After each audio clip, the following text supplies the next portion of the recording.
24 नवंबर क्या दुबई से ऑर्डर। 24 नवंबर को हुई संभल हिंसा के मामले में अब तक कुल 70 लोग गिरफ्तार हो चुके हैं, लेकिन जैसे जैसे जांच आगे बढ़ती जा रही है बड़े बड़े खुलासे भी हो रहे हैं। कल गिरफ्तार हुए मुल्ला अफरोज से पूछताछ में बड़ा खुलासा हुआ है। सूत्रों के हवाले से जो खबर मिल रही है उसमें पता चला है कि संभल में हालात संभालने वाले पुलिस वालों को निशाना बनाने की साजिश रची गई थी और इसी साजिश के तहत मुल्ला अफरोज और उसके गुर्गों ने फायरिंग भी की थी। इतना ही नहीं, ये ऑर्डर पाकिस्तान से वाया दुबई होते हुए आया था और कहा यहां तक जा रहा है कि 10-20 पुलिस वालों को मार दो। दरअसल पूछताछ में पता चला है कि हिंसा और फायरिंग होगी तो पुलिस वालों पर ही एक्शन होगा। पता यह भी चला कि संभल में जो पाकिस्तानी गोलियां मिली वो भी दुबई में बैठे दाऊद के गुर्गे ने ही अरेंज करवाई थी। अब पुलिस मुल्ला अफरोज के फोन को खंगाल रही है। इसी फोन में ऐप से वो दुबई में अपने हैंडलरों से जुड़ा हुआ था।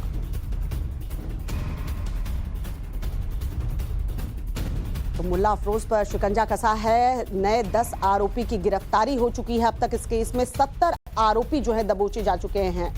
बिलाल अयान की हत्या का आरोपी दिनांक 24 नवंबर को थाना कोतवाली संभल क्षेत्र में स्थित जामा मस्जिद के निकट हुई हिंसात्मक घटना के फलस्वरूप अभी तक 60 अभियुक्तों की गिरफ्तारी सुनिश्चित की गई थी। आज 10 अन्य अभियुक्तों की गिरफ्तारी की गई है। इस प्रकार घटना में अभी तक 70 अभियुक्तों की गिरफ्तारी की जा। विगत दिनांक 24 नवंबर को थाना कोतवाली संभल क्षेत्र में स्थित जामा मस्जिद के निकट हुई हिंसात्मक घटना के फलस्वरूप अभी तक 60 अभियुक्तों की गिरफ्तारी सुनिश्चित की गई थी। आज 10 अन्य अभियुक्तों की गिरफ्तारी की गई है। इस प्रकार घटना में अभी तक 70 अभियुक्तों की गिरफ्तारी की जा चुकी है। तो हर छोटे मोटे अपराधी जब किसी बड़े अपराधी का हाथ आता है तब वो सुर्खियों में आ जाता है और पुलिस की हिट लिस्ट में शामिल भी हो जाता है। ऐसे ही कुछ मुल्ला अफरोज के साथ भी हुआ है। आज की तारीख में मुल्ला अफरोज संभल हिंसा का एक मुख्य आरोपी जो है वो बन चुका है।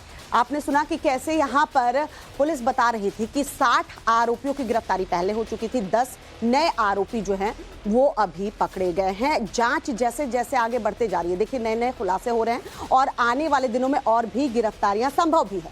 पुलिस जांच के मुताबिक संभल हिंसा की साजिश पहले से बनाई गई थी और उपद्रवियों ने तय किया था कि जिस दिन सर्वे टीम आएगी उसी दिन इस साजिश को अंजाम जो है वो दिया जाएगा। जी हाँ, सब कुछ पहले से सेट था।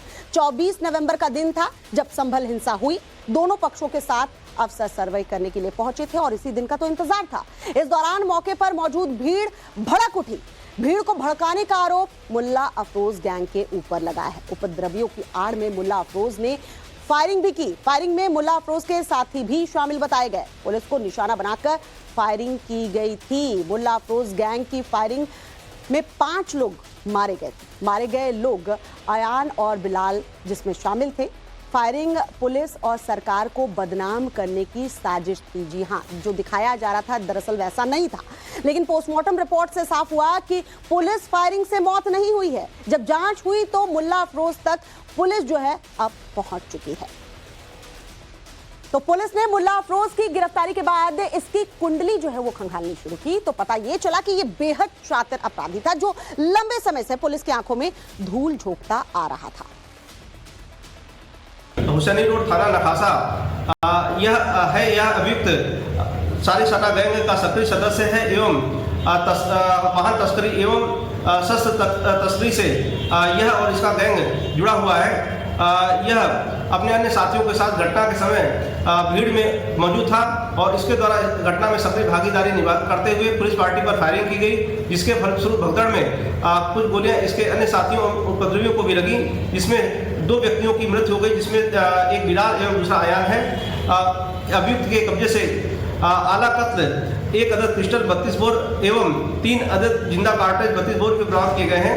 यह अभियुक्त पूर्व से ही हत्या के प्रयास एवं आर्म्स एक्ट के काफी मुकदमों में जेल जा चुका है। इस अभियुक्त के अन्य साथियों की भी तलाश की जा रही है। तो संभल हिंसा और इस दौरान हुई फायरिंग का जो असली फरमान है वो पाकिस्तान से वाया दुबई होते हुए आया। दरअसल इस हिंसा का किंग पिन शारिक साटा दाऊद इब्राहिम का खास बताया जा रहा है और दुबई में बैठकर अपराध का वो नेटवर्क चलाता है। इसके अलावा पाकिस्तान की ISI के लिए भी वो काम करता है। जी हाँ, शारिक साटा भी संभल के उसी इलाके का रहने वाला है जहां का मुल्ला अफरोज है और फर्जी पासपोर्ट से दुबई वो फरार हो गया था। असल संभल हिंसा की स्क्रिप्ट जो है साठा ने ही लिखी थी, ऐसी बात सामने आ रही है, जो ऐप के जरिए मुल्ला अफरोज से संपर्क में था। जी हाँ, उसने ही दुबई से फंडिंग की, हथियार भी उसी ने भेजे थे। इसी तरह मुल्ला अफरोज तक पाकिस्तानियां गोलियां भी पहुंचाई गई, यानी कि साठा ने ही संभल हिंसा में फायरिंग के ऑर्डर जो है वो दिए। 24 नवंबर को हुई संभल हिंसा के बाद पूरे देश की सियासत गर्मा गई थी। हिंसा में 5 लोगों के मारे जाने के बाद पुलिस प्रशासन पर सवाल भी खड़े हुए थे और विपक्ष ने तो यहां तक आरोप लगाया कि एक खास धर्म विशेष को यूपी की योगी सरकार टारगेट कर रही है। राहुल गांधी को जब 4 दिसंबर को संभल जाने से रोका गया तो बड़ा बवाल हुआ। कई घंटों तक का हंगामे के बाद राहुल गांधी ने चुपचाप 10 दिसंबर को कथित पीड़ितों को घर बुलाया और उनसे मुलाकात की। लेकिन अब जांच में खुलासा हो रहा है कि जिन्हें कथित पीड़ित बताया जा रहा है वो खुद हिंसा के दौरान पथराव कर रहे थे। इस हिंसा के तार देश विरोधियों से जुड़े हुए नजर आ रहे हैं, यहां तक कि कनेक्शन सीधे पाकिस्तान की खुफिया एजेंसी ISI से जुड़ रहे हैं। तो सवाल ये उठता है कि क्या राहुल गांधी ने पता नहीं किया वो किन लोगों की हिमायत कर रहे हैं? कम से कम जांच पूरी होने तक वो इंतजार कर लेते तो क्या हो जाता।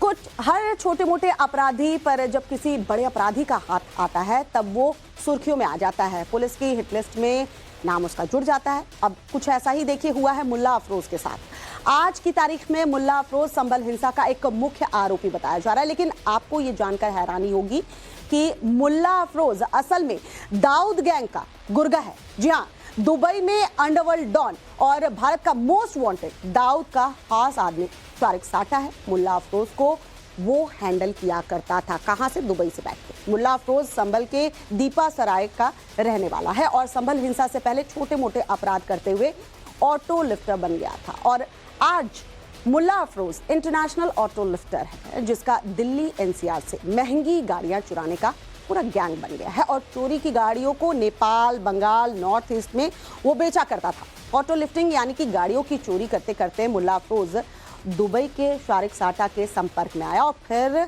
शारिक के साथ हथियारों की तस्करी से भी ये जुड़ गया।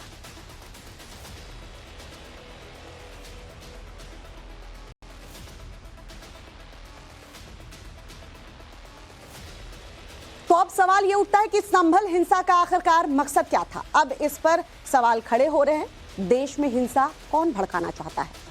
जिस तरह से हिंसा भड़की, पथराव हुआ, फायरिंग हुई, उससे तो साफ तौर पर जाहिर होता है कि हिंसा अचानक नहीं भड़की, ये प्री प्लान था। सवाल ये भी है कि क्या दंगा कर नरसंहार करना मकसद था? क्योंकि जिस तरह से साठा गैंग के सक्रिय सदस्य इसमें शामिल थे, उससे तो जाहिर होता है कि इस हिंसा में बड़े कांड की प्लानिंग हो गई थी। एक मुद्दा यह भी है कि क्या मंदिरों के मुद्दे पर डराने की साजिश रची जा रही थी? क्योंकि देश में हिंदू पक्ष लगातार विवादित धार्मिक स्थलों को लेकर आवाज बुलंद करता नजर आ रहा है। कोर्ट में याचिकाएं डाली जा रही हैं, तो क्या इस हिंसा से हिंदू पक्ष की आवाज को दबाने की कोशिश हो रही थी? क्या संभल में हिंसा को भड़काकर इंटरनेशनल सुर्खियां बटोरने की कोशिश की जा रही थी ताकि भारत की बदनामी की जा सके? तो अब जांच में जो खुलासे हुए हैं वो बेहद चौंकाने वाले हैं। इंटरनेशनल साजिश रची गई, भारत को बदनाम करने की साजिश रची गई है। जो खुलासे अभी तक हुए हैं वो यही बता रहे हैं कि सब कुछ अचानक नहीं हुआ। जिस दिन सर्वे की टीम पहुंची, यूं ही लोग अचानक से भड़क नहीं उठे और पथराव नहीं होने लगा, बल्कि बहुत दिनों पहले ही प्लानिंग हो चुकी थी। प्लानिंग का डेट भी फाइनल हो चुका था कि जब सर्वे की टीम आएगी तभी इस वारदात को अंजाम दिया जाएगा, ताकि इसकी आड़ में रोटियां जो है वो सेकी जा सके। अब ये जो मुल्ला अफरोज पुलिस के हत्थे चढ़ा है, इससे पूछताछ में कई खुलासे हो रहे हैं। 70 आरोपी अभी तक गिरफ्तार किए जा चुके हैं।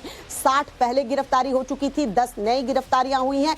आने वाले दिनों में गिरफ्तारियां और ज्यादा बढ़ेंगी। और देखिए, अब कई सवाल भी उठ खड़े हुए हैं, जो पुलिस उनके सवालों के जवाब जो है ढूंढने में जुटी हुई है।